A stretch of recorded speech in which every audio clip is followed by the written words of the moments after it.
Okay, so great job. I'm going to make it short, sweet, and simple because she pretty much said it all.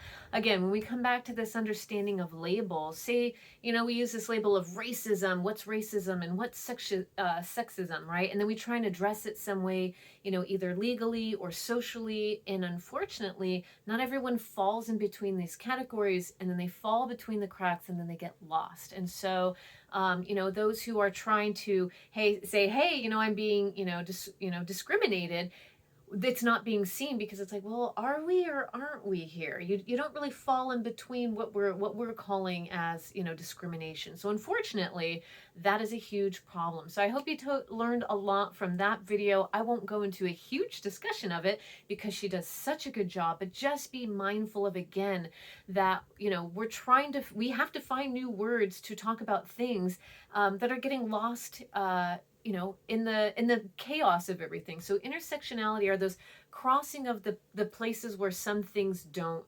normally cross. So keep that in mind as we move forward. Okay, so I'm going to pivot just a little bit. Again, still on the same topic.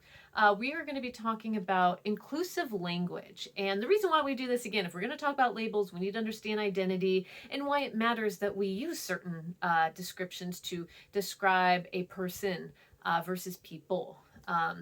So there is a really quick little quiz just so that we have an understanding. I've had times in class where, we talk about different things and then, a student might argue and it's like, you can absolutely, this is great. This is the conversation we want to have.